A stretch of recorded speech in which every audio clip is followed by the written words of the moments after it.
Because the sadhus are tolerant, they're merciful even to those who would normally seem like an enemy. There's a story, a sadhu, saw a scorpion drowning in a pool of water, and he picked it up, it bit him. Then he dropped it. He picked it up again, it bit him, he dropped it. Because he is so tolerant, he is very merciful as well. Naturally, he is merciful, but he's so tolerant that he thinks any harm that comes to me is no harm at all. That's why Mahaprabhu says, Trinadapi sunichena tororiva sahisna amanina manadena kirtaniya sadahari. Trinadika hina dina akinchana char chari guni guni hao koroho sangsar. Dhanya doya anyaman pratishtavarjan. Bhaktivinoda Thakur sings that we should develop dhanya, humility, doya, compassion, anyaman, giving respect to others without desiring respect, and be free from prestige or desire for prestige. Then we can practice kirtan. So Krishna is here teaching tolerance. All these dualities that we're experiencing are temporary. Therefore, if you can just bide them out, very soon after, you will be peaceful. Verse 15. Yang hina vyatayante te purusham purusharshava samaduka sukam dhiram somritatvaya kalpate. Krishna is progressing now, saying how we can get liberation from the cycle of birth and death. Those who are able to develop this tranquility, who remain undisturbed despite the dualities caused by sense perception, who consider happiness and distress to be the same, they are certainly qualified for liberation from the endless cycle of birth and death. So this is, again, some basic knowledge Krishna is giving. For most people, these are very high things. They're not even ready to approach the idea of transcendent consciousness. But Krishna is now saying, this is how you can get liberation from suffering. And then he says that verse which we already mentioned, that 16, of the temporary, such as winter or summer, there's no permanent existence. And of the eternal, such as the soul, there is no destruction. Those who know the truth have reached this conclusion by deliberating on what is temporary and what is eternal. Verse 17. Avinasi tu tadvidiyana sarvamitam tatam vinasam avyasyasva nakashchit kartum arhati. You should know that which pervades the entire body. So now Krishna is teaching us more about the nature of the soul directly. That which pervades the body is the imperishable soul, and it is indestructible. No one is able to destroy the imperishable soul. It is akshay, imperishable, infallible. So now the next few verses he's going to talk about this idea that no one can really harm the soul. Therefore, anyone who thinks that they are killed or they are the killer is an illusion.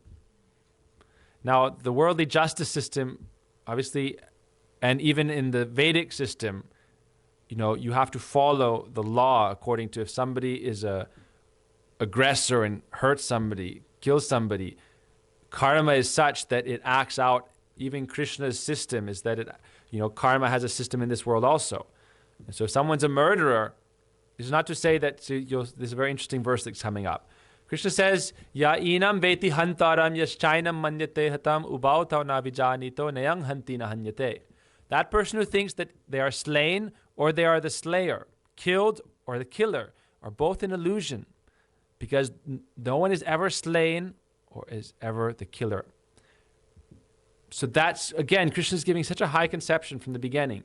Now, if you look at the Manusmriti and Dharma codes for society, if someone is a killer of a material body, they're harming them, hingsa, violence, then karma is such that it comes back.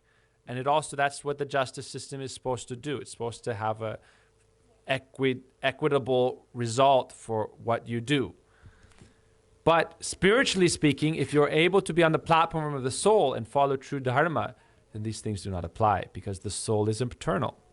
And everything is only the action and reaction of the gunas, the modes of nature, and our karma.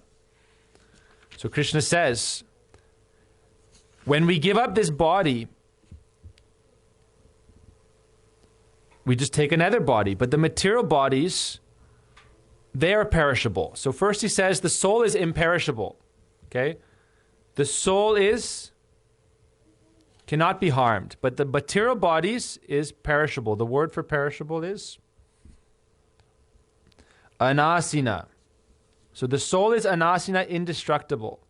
But the body is by nature fallible and destined to demise. We are mortal beings. Verse 19. Yainam veti hantaram yaschainam anyate hatam ubautau na vijanito nayang hanti na hanyate. This is the one I mentioned. He who considers the soul to be either the killer or the killed is ignorant, for the self neither slays nor is slain by anyone. Even though Arjuna is so wise, and we know this is a pastime, he's showing ignorance. Even though he's so learned, still, when it comes time to practically apply our knowledge, it's very difficult. It's not that Arjuna doesn't know about the soul or Atma, but when it came time to practice, he was very easily under bewilderment. That's why it says, how you act. It's not just theory is not enough. You have to practice. So Krishna is teaching this very high knowledge. And I want to learn verse 20, because this verse 20 kind of summarizes a lot of the ideas about the soul that Krishna is giving. And he defines it more closely, gives a lot of adjectives defining the nature of the soul. Najayate mriyate va kadachin nayang bhutva bhavita va nabuya ajo nitya sasvato yang purano nahanyate hanyamane sarire. I want to learn this one. Maybe we'll learn it tomorrow at the beginning. And there's a few other interesting, I actually want to tell a couple interesting stories about near-death experiences and how it kind of correlates this idea of the soul. So we'll read this, and then we can study it, and you can start kind of getting familiar with it, and then tomorrow at the beginning of the class, we'll learn it. The soul neither takes birth, nor does he die. Najayate mriyate means the soul does not take birth. It's very interesting. So he's saying it's never killed, it's not a killer, it doesn't even take birth or die. That's why the Gita is such a timeless literature. Throughout thousands of years, people study it. Even the greatest thinkers, the greatest philosophers in all different traditions, they study the Gita and they're astounded by its depth and breadth of knowledge and wisdom. Such a conception, it has to be, a refined essence over countless generations. Now, Krishna is so merciful. We hear in chapter 4, Krishna says actually, again, why the Gita is timeless. Krishna says the Gita was spoken to Vivasvan, the sun god, hundreds of millions of years prior to him speaking to Arjuna. Because there's a verse where Arjuna says to Krishna, how are you teaching me this about, thousands of lifetimes, thousands of years ago? He said, don't think this is the first time this knowledge has been given. Because you are my dear friend, I'm teaching you this, but this is something that is timeless.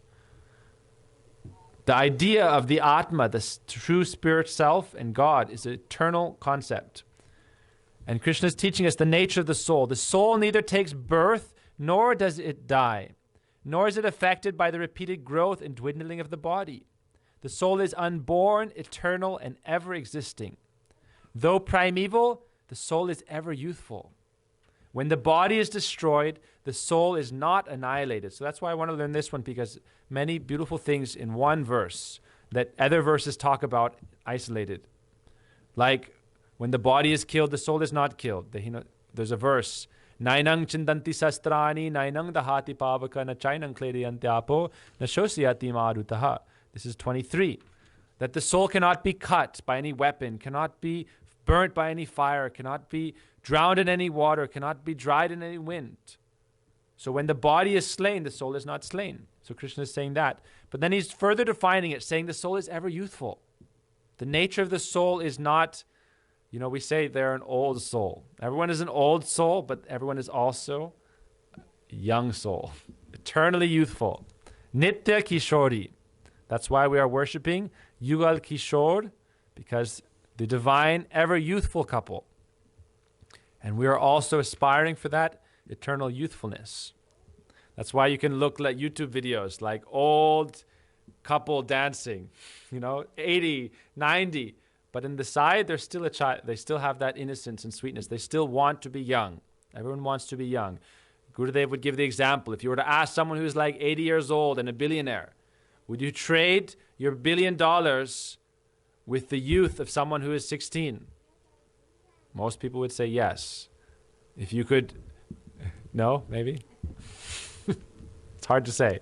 But Gurudev would say, a lot of people, if you could say, oh, if you're 85 and you have cancer, and you have $1 billion, would you trade your situation like that, knowing that you're going to die soon, with being young? So, like, how old are you going to, maybe you're 85 and you think you're going to live forever, but youth is something we all aspire for. And so that's another testament to the idea of our tradition and its truthfulness, is that our ideal of the Lord is that he is ever youthful. Even Lord Vishnu, ever youthful. Nitya Kishore. They're eternally youthful. And Krishna is saying that is one of the essential qualities of the soul. Ever youthfulness, despite being primeval. So that's very interesting. So we got up to this point, verse 20. We're going to learn this tomorrow. I thought for some people who are perhaps watching, who are not devotees, or who are just starting to, get in touch with this kind of teaching, the idea of near-death experience is something you've probably researched, or perhaps you'd like to research. And it's, like everything, some people may make up stories, but just because people make up stories of near-death experience doesn't mean near-death experiences are false. And the idea that's very interesting to know is the idea of counterfeit money.